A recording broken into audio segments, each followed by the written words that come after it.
All right, so I remembered something a physicist told me about gyroscopic precession, which I want to share with you. He said basically angular momentum is always thought of as a vector. So if you have, for example, a helicopter rotor system, you curl your fingers in the direction of the rotation, and then your thumb pointing up is the vector that represents the angular momentum. So if, for example, you push up at the back of the rotor disc, that's like a turn in this direction. So now you have a vector going this way, and the new angular momentum is some kind of sum of those two. So the sideways vector and the up vector may be a little bit like this, and the new rotation of the disc ends up looking this way. So that's the gyroscopic precession. The new arc looks like it's been pushed up from a point 90 degrees more advanced in the disc. So if you can remember that. So I guess for the airplane propeller, let's see, we could do, it's rotating this way clockwise. Rotating this way, so the vector is going out. If we push on the side, that's like rotating this direction, so it's up. So the sum is a little bit up like this, as if it's been pushed from the bottom. Be glad you're not a physics major, I guess. You don't like that. M.I.T. used to require 2 years of physics. Uh-oh. The clicker is not working. Oh, maybe it is. Oh, ye of little faith. All right, flight planning. So let's stick with the same challenge that we looked at before, which is getting to Bennington, Vermont. So you have a sectional chart, and you can draw a line. I did this with sky vector. I want to prove to you that it can be done. So we basically say, look, we want to go from Bedford, which is here. We put our ruler on the chart. It almost goes to Bennington over here. Do you see that Morse state on the chart? And you can see the ruler is good for about 88 nautical miles, so it doesn't quite stretch to the 90. But it can be done. And you can also see this protractor here. We can get some idea if we kind of slide it up and down the line until we get a line of longitude. We can eventually see, okay, it's a true course of 2/8 something, it looks like. All right, we'll figure that out using electronic tools, but I just wanted to show you that it can be done. So the key is here, you are making sure that you'll draw this out with the pencil and continue the line. And then for the protractor part, you make sure you put it on one of these lines of constant latitude or longitude, which gives you an accurate reference to true east-west or true north-south. So the tools, as you just saw, the classical tools for this are the New York sectional chart, which I brought, that plotter, essentially the ruler and protractor combined, the E6B calculator, which we played around with a little bit yesterday. What's the plan for our plan, though? We want to make sure that we're going to find an altitude that doesn't interfere with terrain, or with which terrain won't interfere. We want to make sure that we're not going through restricted airspace that's active, or if we are going through Class Charlie airspace or Class Bravo airspace, that we're aware of that in advance so we can make sure to be in contact with air traffic control. On a lot of cross-country flights, basically all of mine, I call up air traffic control anyway and request VFR advisories. It's an optional service, but that way you're pretty unlikely to blunder into airspace that you shouldn't be in. We're going to check whether, and actually that reminds me of something, a comment. This ground school stuff, I think it turned some people off of flying per se, the people who are really interested in the stick and rudder stuff. They say, God, I don't want to learn about all that airspace, and I want to deal with all those air traffic controllers. I just want to fly. That kind of flying, is hard to do at Hanscom Field, which is the 9th busiest airport in the Northeast, after airports such as Logan and LaGuardia and JFK. But it's very easy to do in a lot of parts of the country. If you're out west, most airports, there's thousands of airports in the U.S. that don't have control towers, that don't have any traffic, that are surrounded by Class G airspace. You do whatever you want. So that kind of flying exists. To get the private, the FAA wants to make sure that you've at least learned this stuff, so if you become that kind of backwoods pilot, that you don't blunder into a JFK Class Bravo airspace. But that kind of fun flying does exist. The other thing I wanted to say is, in all kinds of flying education, there's an emphasis on the hazardous. There's an emphasis on, you saw some of that, I think, yesterday with Mark. He talked, you got to do this, you got to scan for this, because you don't want to have a mid-air collision.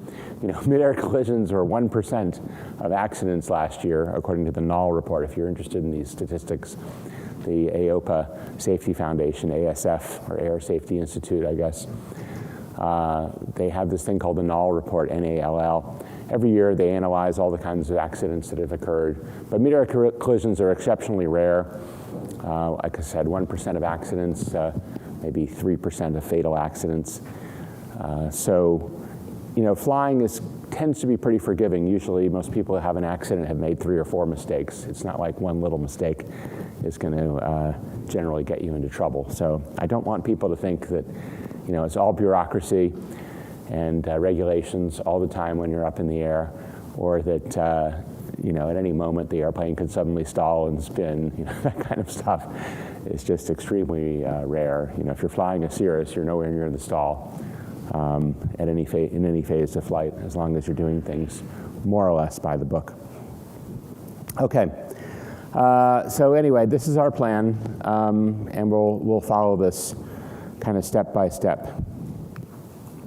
Okay, so if we look at the sectional chart, we can see that there's these,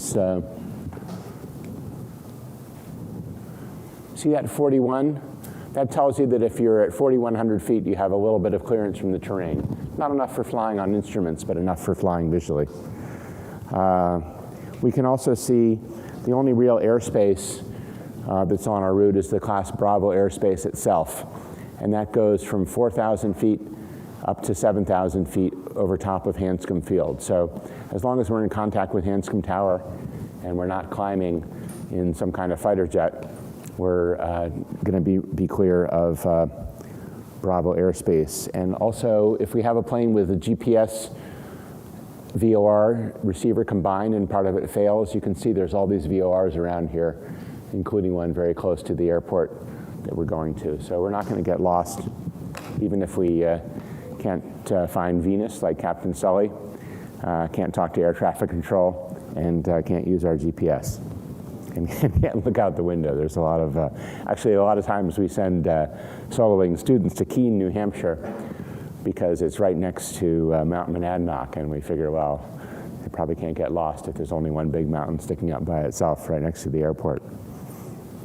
All right, it's always good to have a plan. What if you cross the mountains and the airport is hard to find, if the airport is covered in some fog, if somebody has driven a huge lawnmower onto the middle of the runway and gotten stuck? What do we do? So it's always good to have a backup plan. Here's Albany. Remember I told you that story about the Cirrus hero? So he wanted to go here to Rensselaer, RPI, and here's the huge Albany airport with a wonderful FBO. It's very inexpensive, cheaper than Hanscom actually for fuel. And here's the airport that he was thinking about. See, it says it's a 2,700-foot runway, but due to the displaced thresholds, it's actually shorter. That doesn't have a control tower. That C means it's a common traffic advisory frequency. Albany, of course, is a Class Charlie airport, so has all kinds of great services. Anyway, so for our alternate, things aren't going well. I want to be drinking free coffee at the FBO and borrowing the crew car and going to a nearby restaurant, not standing out there in the wind, wondering why nobody's at the Rensselaer County Airport. Okay, so we found an alternate airport, not required unless you're IFR, but always good to think about. Another reasonable alternate for Bennington would be just to make a U-turn and go back to Hanscom, because it's not really all that far. All right, we can look at the chart supplement for Bedford, if that's not our home airport. Remember, this gives all the information about radio frequencies and runways. Similarly for Bennington, Vermont, we can see it's a 3,700-foot runway. Not too much else that's interesting here, except if it's going to be nighttime, it says the lights won't be on. We should activate the medium intensity runway lights on the CTAF frequency. So if we click the microphone 5 times, all the airport lights will come on. That'll be nice. Otherwise, not too exciting. Looks like this runway is slightly sloped. That's one thing about Vermont. See, it's 0.9% slope up, so that's going to have a slight effect on our performance. Okay, so in the old days, we would just call this 1-800 number and get our weather briefing, or if we were en route, we might call. You can see Bridgeport radio is available here on the VOR.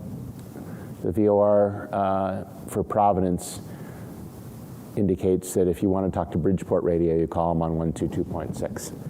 So we can also talk to Bridgeport radio, although, if we're going to do a flight plan, we want to get most of our stuff done beforehand. We can look at our air METs. This is an older slide. This is not current data, but at least at some time there was an air net for IFR and mountain obscuration. So in that case, we might consider deferring our flight. There was also AirMet Tango for turbulence. So look at this. Is it time to freak out? Well, it says moderate turbulence. They used to always say occasional moderate. Now they don't put the occasional in there. But really that means there may be turbulence below 8,000 feet. Usually when you get about through half of the turbulence forecast altitude, it smooths out considerably. So if it says, as I mentioned yesterday, if the turbulence forecast goes up into the flight levels, it's a pretty ugly day. If it goes up to 8,000 feet, that's kind of a standard slightly windy New England day. All right, and you might get a few bumps climbing up to 4,000 or 5,000. METARs, you'll get this list of METARs. So as I said yesterday, once you get used to reading these, this is actually, I prefer this format. It's very compact. You can just zip down. We can just assume these are along our route of flight if we get them in a briefing format. So we can see, it's gusting, it's 9, gusting 19 knots. It's a gusty day. When we get to Bennington, it's 300 at 5 knots, 10 miles, broken 7,000. That's pretty reasonable. Terminal forecasts, you heard about that yesterday. But again, we get them in our briefer, from the briefer or the briefing format along our route of flight. Remember, our goal is to maintain VFR weather minimums. Again, you can see how much more challenging this is than in a jet. If you were in a jet, you would say, well, I don't need to maintain VFR because I'll file IFR, and I don't need to remain clear of icing because I can turn on the de-icing unless it's incredibly severe. But you guys will have this challenge at least until you decide that you want to get your instrument rating, or you want to bring along a co-pilot who's instrument rated. Winds aloft is very important for this flight, or for this flight planning task. We can see Boston, we don't have, Albany winds might be the best. So the winds are coming from 330, more or less in our face at 28 knots, and the temperature outside is -10. So if it is cloudy, that means there's a risk of icing. So in a Piper Warrior or Cirrus, I wouldn't do this trip on this day unless I thought that I could remain clear of the clouds due to that. If you saw that at 6,000 feet it was above zero, that would be great. Okay, relevant NOTAMs. The VASI, see that on the bottom? The VASI at DDH is out of service.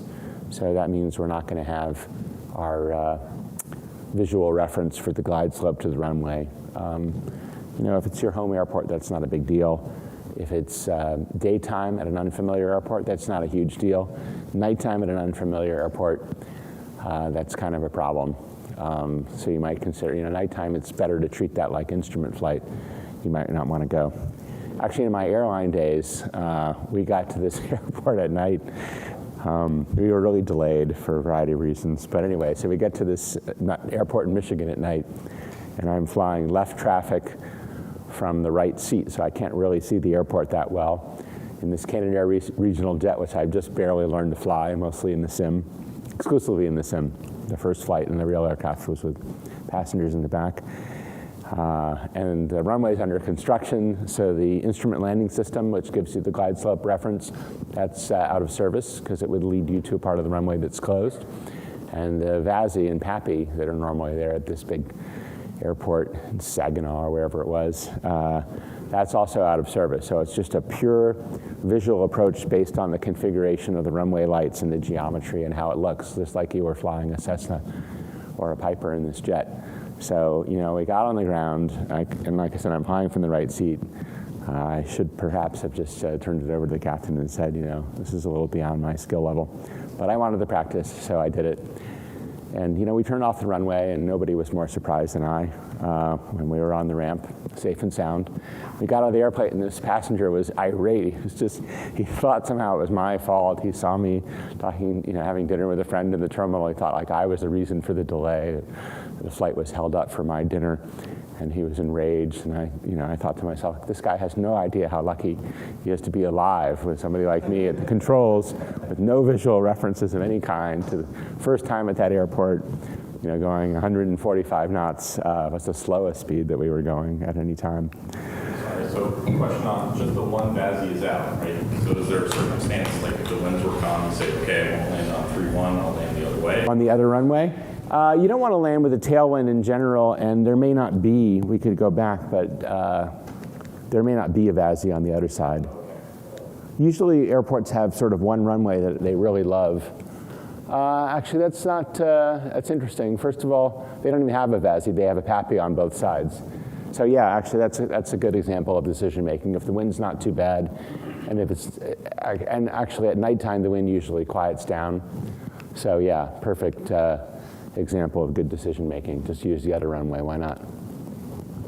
All right, so we use the plotter, you saw some of that. We draw our line.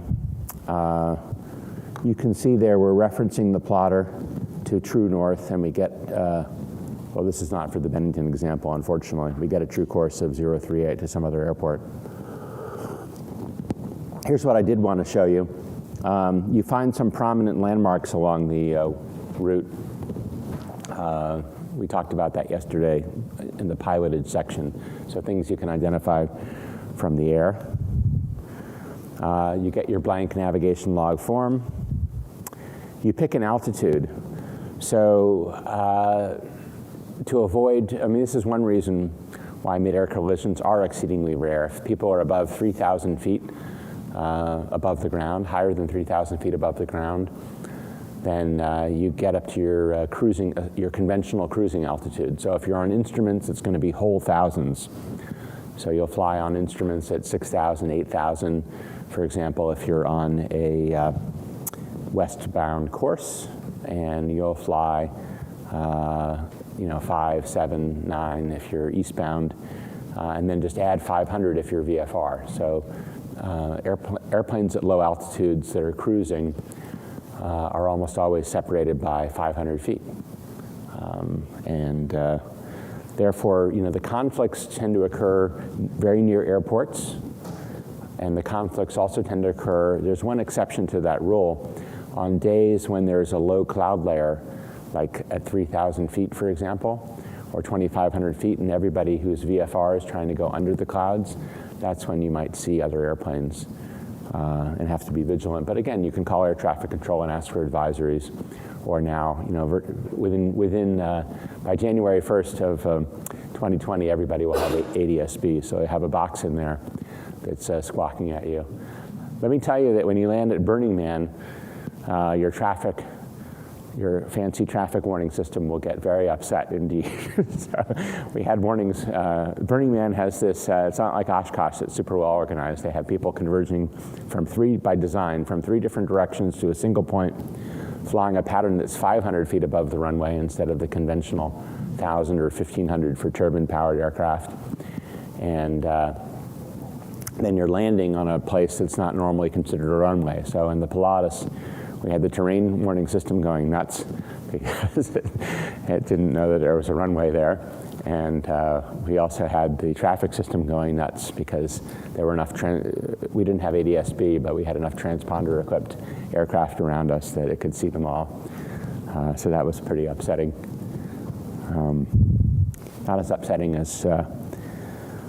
Not as upset as the cool Burning Man people were to see me, but my friend had a good time. What does that mean if you have low clouds? Like, there could be a situation where there is not. Yeah, this slide should really contain that exception that it's only up to 3,000 feet above the ground. It's 3,000 feet above the ground, well, 3,001 feet above the ground and above. So you can, if you have low cloud, the question was, what if you have low clouds? How can you do this? The answer is if you're 3,000 feet and below, these conventional cruising altitudes don't apply. Okay. Oh yeah, so this is just an elaboration of that. So we're going to be on a magnetic course that's generally westbound, so we'll pick 4,500 feet. Do we need oxygen for our flight? The answer is no. That's a good thing. If you are going to be flying above 10,000 feet, though, if you were doing a charter flight, you would need oxygen. So you might ask yourself, well, if that's good for the charter crowd, why isn't it good for me? I do think that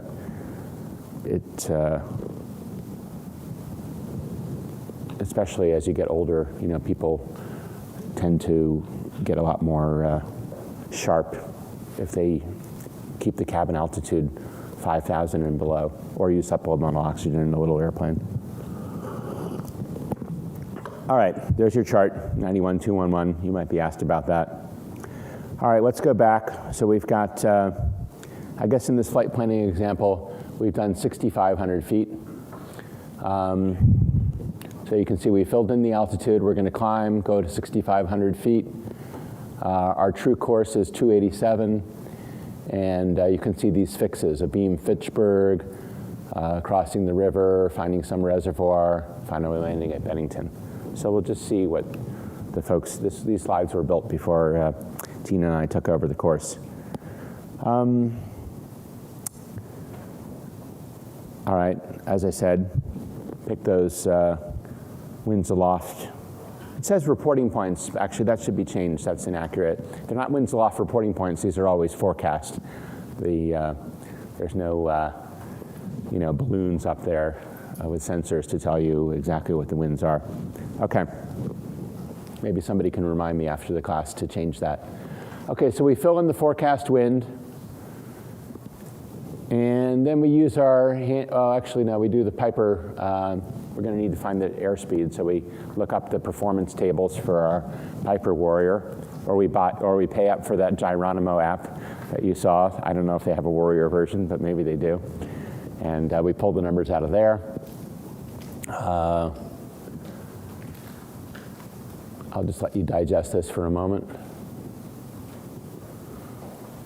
All right, it looks like we're going to burn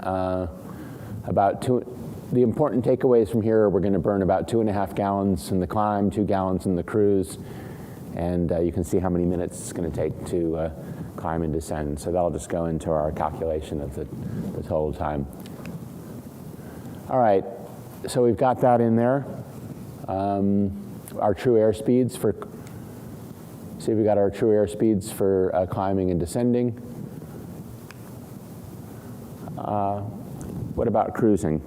So we use the performance charts to figure out that we're going to be going along here at about 112 knots before the wind hits us. We add that to our plan. We've got all these distances. We've measured that with our protractor and ruler with our plotter. So we've got the distances for each leg. We filled in the true air speeds.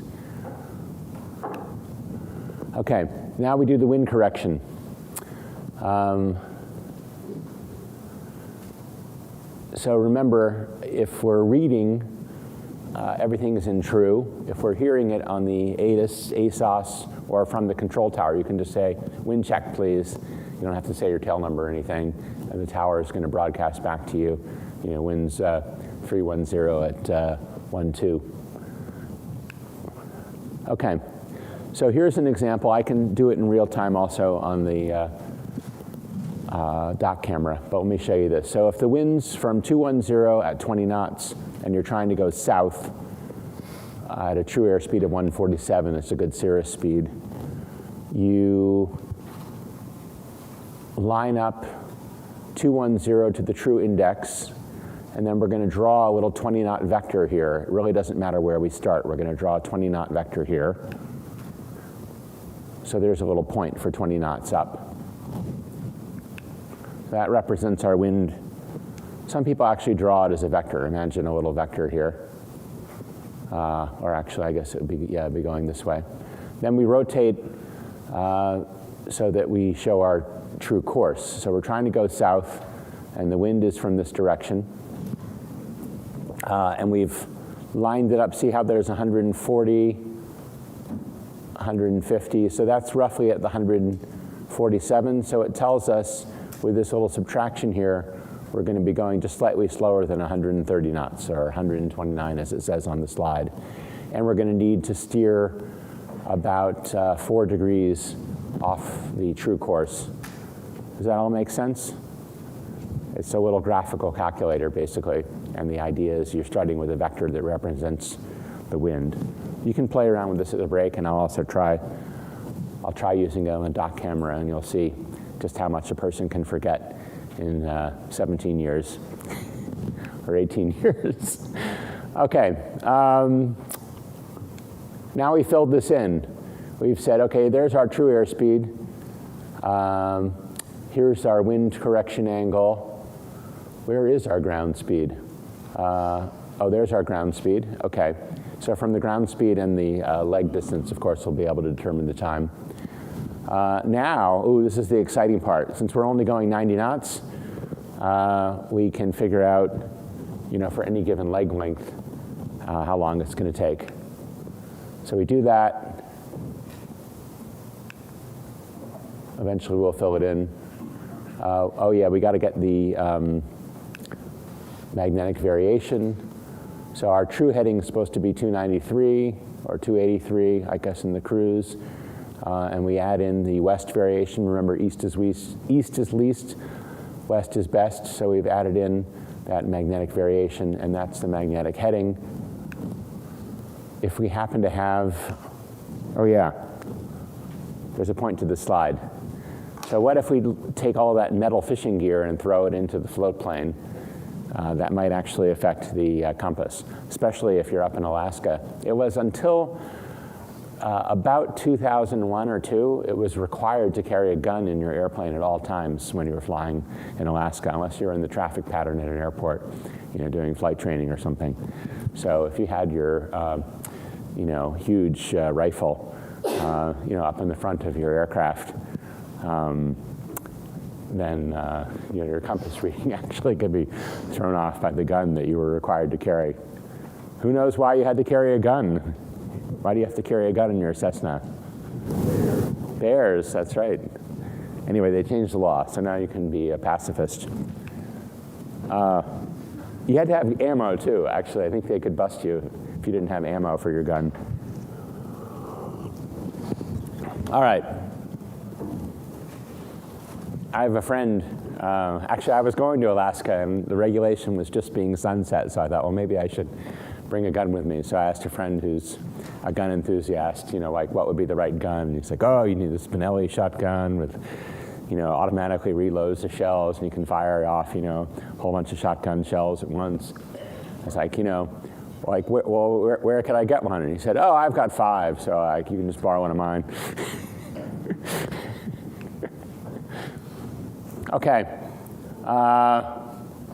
So yeah, here's another East Coast Aero Club plane.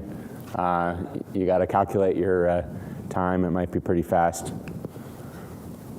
That's from Oshkosh. They brought the B-1. Actually, this B-1 wasn't. They ran away from that huge thunderstorm that I showed you.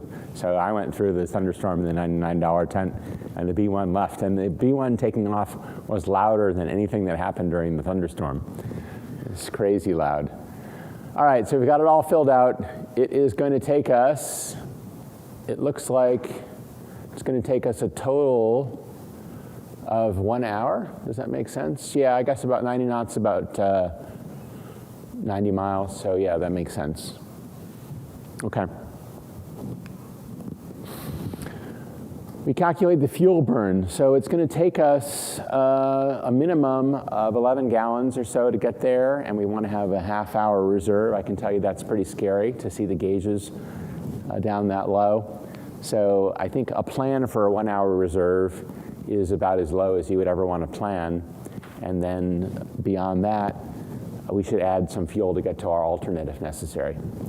In the instrument flying world, you plan to fly to your destination, fly to your alternate, actually fly to your destination, fly an instrument approach, kind of fly the mist, fly to the alternate, and then fly around for another 45 minutes to an hour after that.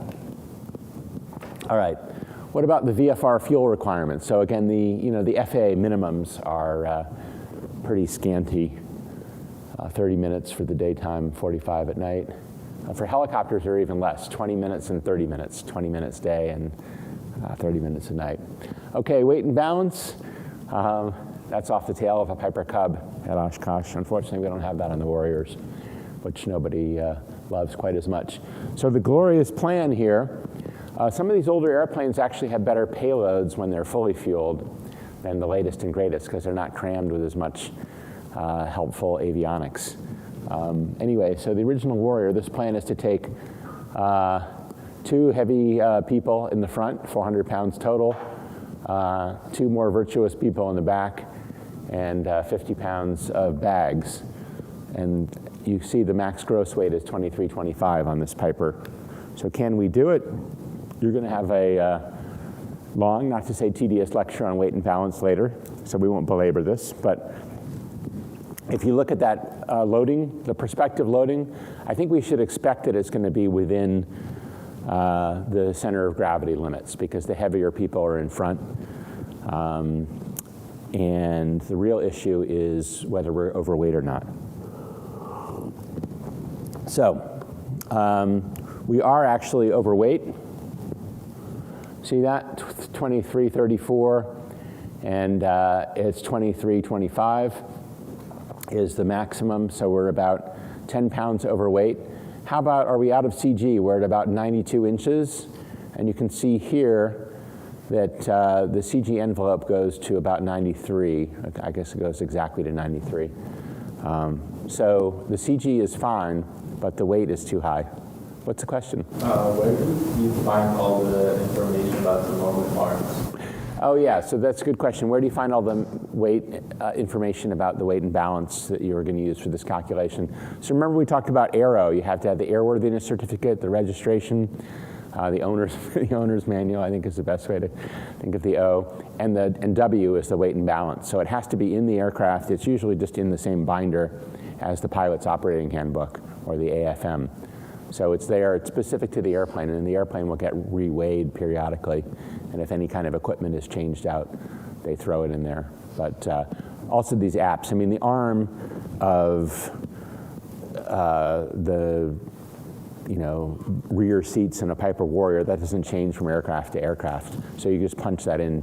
You just punch in, I think, the total moment and the total weight of the empty airplane into an app like Geronimo, and then it'll calculate the rest of it for you. But it already has the arms for each position in the aircraft. Remember, that's just a distance from, pick some arbitrary point on the aircraft, like just in front of the propeller, and you're just looking at the number of inches back from the propeller, for example. That make sense? Okay, so we're overweight. Will it fly 10 pounds overweight? What do you guys think? It will, and it'll actually fly up to about 30% overweight generally, because I think people get waivers to take off with an extra fuel tank when they're trying to cross the Atlantic or the Pacific Ocean or something. However, it's an especially bad idea to go overweight if it's turbulent, because the aircraft is designed for handling turbulence, up to its gross weight. So that's one thing that happens when people fly over gross, is that it tends to strain things that shouldn't be strained. So it's a bad practice as a regular matter. And of course, you're also reducing your performance margins. But on a winter day in New England, you have ample power. So it's not like the airplane won't fly. But it's not legal to fly, and I actually, I try never to exceed the gross weight. What was the question? But I thought maneuvering speed goes up with weight. It does go up with weight. That's a good question. If the maneuvering speed goes up with weight, why do you start bending things? I think that it's not just G loads that'll bend the aircraft. It's also the overall weight of the stuff in there. I don't know. That's a good question for a real Course 16 or Course 2 engineer. What do you guys think? That's what I've heard, though. If you load it up, it'll. There's a max ramp weight, right, which has nothing to do with air loads. That's true. But I have heard that if you're in smooth air, you'll probably get away with it for quite a long time. All right, but you want that performance margin. If you get into a downdraft off the lee side of a mountain, you want some kind of reasonable climb rate. And if it's 1 pound over gross, you're going to be good. But the higher you go over gross weight, the less performance margin you have. That's why training is so great in a 4-seater helicopter or airplane, because you have a lot of power to get yourself quickly out of an uncomfortable situation, whatever it is, because of those 2 empty seats in the back. All right, takeoff performance. We figured out that we only need 1,000 feet of ground roll, and there are really no obstacles at Hanscom Field, so the 2,000-foot number isn't even relevant. We have 7,000 feet of runway, so we're good there. Landing, we're going to clear a 50-foot obstacle, which we can expect to find probably in Vermont. They have plenty of trees and hills, so let's make sure we have at least 1,500 feet of runway plus a margin, which we do. So the book says we can land in 40% of the runway, and remember I told you that for airline operations, you try to make sure you can land in at least 60% of the runway. So we're good there. Here's the sample flight plan form. At the bottom, I say a fun exercise is to look at the ICAO, the International Flight Plan Form. I should probably put it in a slide. It's so complicated that there's nobody on the planet, I think, that can really fill it out. But computers will do it for you. Anyway, here you're just telling, this has been in use probably since the 50s. You're just telling the FAA what kind of aircraft you have. A few things, when they ask you what type it is, that would be something like SR-20 for a Cirrus, or PA-28 for a Piper Warrior. True airspeed is going to be, as computed, not indicated, but corrected for your pressure and density altitude. Also on the aircraft type, there's a slash for special equipment. So if you have a GPS on board, which is no longer, well, it's no longer special, but anyway, you're supposed to put /golf, so SR-20 /golf. So the controllers, if they're actually talking to you, they know that, they can tell you to go direct to some fix that's only in the GPS. Anybody find the ICAO form? Who wants to fill it out? All right, good. All right, I should say, let's do it the real way. Well, let's go over here to the dot camera for a moment. So you got your handy dandy pencil, and let's say the wind is from the north. So we just pick any old spot here, and let's say it's a 30-knot wind, so it won't be So the wind's blowing from the north at 30 knots. That make sense? Okay. And we want to go south with the wind true north. So now we say, well, what's the airspeed of our cirrus? It's about 150 knots. And then we can read at the bottom of our vector, and now that wind vector has blown us to 180 knots. Is everybody happy with that? All right, so yeah, so we put the dot on the, and it is explained up here at the top. Just zoom in slightly. Okay, let's try some other situations. What if we want to go west? That wind from the north, again, we put it here on the 180. That wind from the north, we put it on the 150. So we're cruising at 150. So notice, remember I said, this is actually reflected here, that a beam wind is a slight reduction in ground speed, because you're also trying to fly into the wind. So you can see here, our ground speed has been reduced from 150 to about 148 or 147. And we need a wind correction. You can see here, this is the 10-degree line. So we're going to need a wind correction of about 12 degrees. So we'll have to steer right about 12 degrees. Anyway, and if we're actually, let's see, the wind was from the south.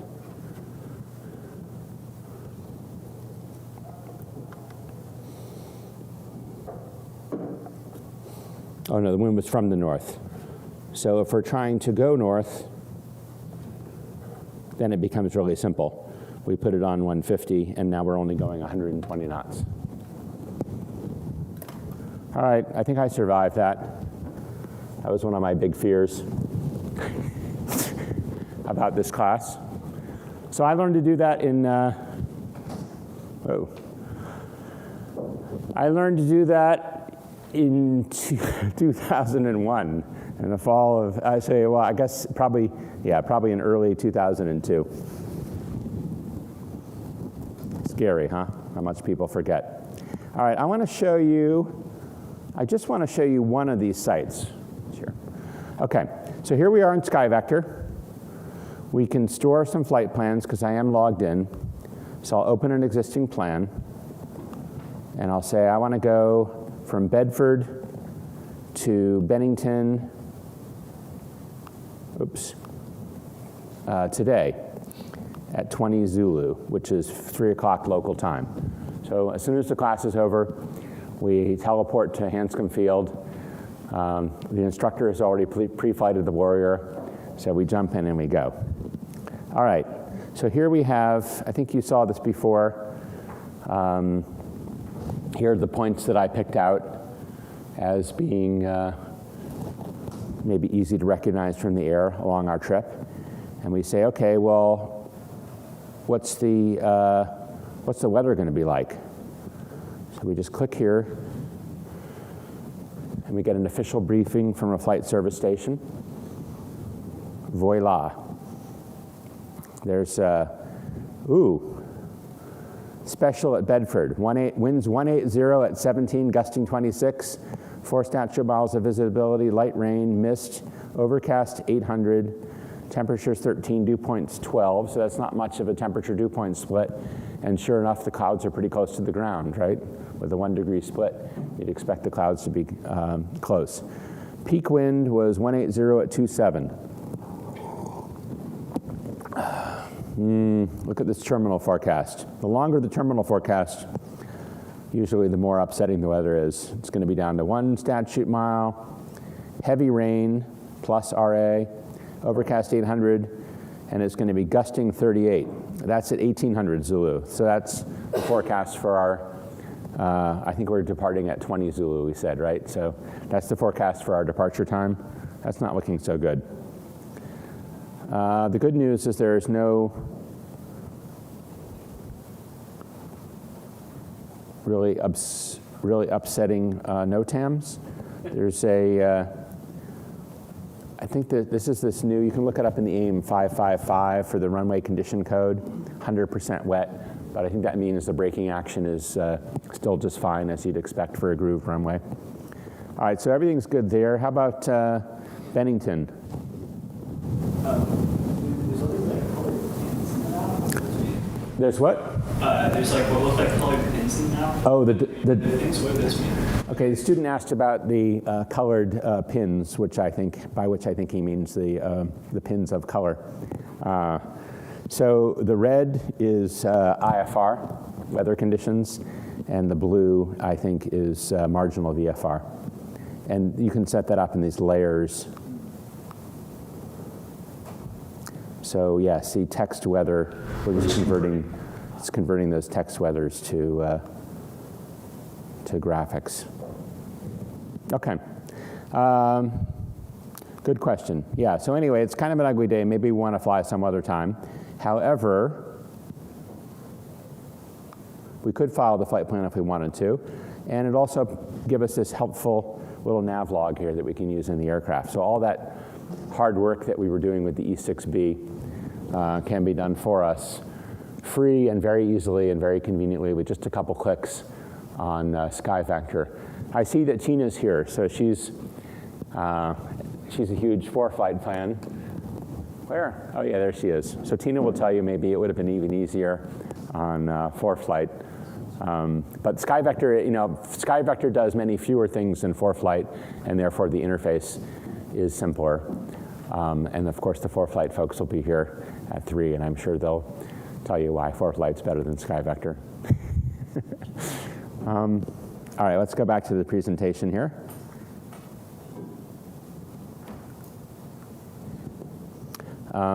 These are just some of my favorites. Like I said, there's a whole ton of these apps. Question? File flight plan? Are you just like printing it out and just send it to someone? Oh yeah, the question is, what does it mean to file a flight plan? So the FAA has these computer systems, these old mainframes, I think. For a while they had Philips mainframe computers. You may not have heard of Philips as a popular vendor of computer systems. That's because they exited the business, I think, in the late 60s or early 70s. But the FAA had all this software that was running in Philips machine code. So they were emulating the Philips mainframes on more modern systems, right up to, I don't know, into the 2000s at least. I'm not sure if it's still that old Philips code that takes your flight plan, but something similar. So your flight plan gets sent from whatever application you're using, I think, to maybe Leidos, the Lockheed Martin spin-off contractor that took over flight service in 2005, I believe it was. And from there, it goes into some FAA computer system, and it's accessible to the controllers. If it's an instrument flight plan, they'll develop a route for you. If it's just a VFR flight plan, point to point, and you're going to activate it and deactivate it manually, it may stay with the flight service station because the controllers, have no reason to know about that or care. Does that answer your question? Yeah, so there's a whole bunch of different places that can enter the flight plan. Where it gets more complicated and where I think an application like ForeFlight might come in very handy is international flying. So if you go to Mexico or something, you end up physically walking over to the control tower, and there's people who help you there. They fill out the forms on paper, and it's kind of fun. You got to budget an extra half hour before every departure to fill out all the paperwork. But they're all nice people. So if you had to call in your flight plan, which happens more than you would expect, right? Because you could be out in the wilderness with no internet. What information do you provide then? Yeah, the question is, what if you have to call in on the radio, your flight plan, the flight service station, what do you provide? You basically they'll prompt you if need be, but some people on their knee board or whatever will have the elements of a flight plan, and you just read out, the same as the flight plan form, where you want to go, what your registration number is, 707 Whiskey Tango, your type SR20/Golf, how many souls on board, how much fuel you have, all that other stuff, and they enter it in the system just as if you've done it on the phone. You can also do it by calling that 1-800-WX brief number. You can do everything by phone. Question? No. All right, let's see what else we've got in here. Suggested reading. So FAR 61 and 91 is the stuff that you're going to be tested on. But, you know, it might not be the best plan for prudence. So for example, in Canada, you need special training and an endorsement at least, if not, I think it might be a rating. You need special training and I think a rating to fly at night, VFR. In some countries, VFR flight at night is just simply unauthorized, as Tina mentioned. You have to file IFR, I think, if you want to go flying around at night in Mexico. For FAR 135, they say, look, you can't fly single pilot IFR with no autopilot. You have to, you know, have some way of taking your hands off, you know, and not having the airplane go upside down in the clouds. Yeah, so just look at those operating limitations, and when you're doing your flight plan, just ask yourself, you know, should I be doing something that's more aggressive than what the charter and airline crews are permitted to do. All right, so we can take questions, and meanwhile, I'll show you, while you're thinking of your questions, here is the planning. Well, it doesn't really show the planning. I guess some of the planning. We had to load up this Pilatus with 60 sea turtles. I think that was late November or early December. So you can see there they are in the back of the airplane. They're in these Chiquita banana boxes. Here's a Garmin 650 in the front of the airplane, showing that we're just entering Virginia, I believe, and we still have 2 hours to go before we get to Panama City, Florida. We're getting 281 knots over the ground, which is a little bit of a tailwind. That's unusual going to Florida. When we get there, we get treated like rock stars. There's a TV station there. The turtles are here being transferred, and there's our cockpit at night. We flew back at night. It was kind of a long day, maybe 7 a.m. to 9 p.m. or something. And there's one of our sea turtle friends.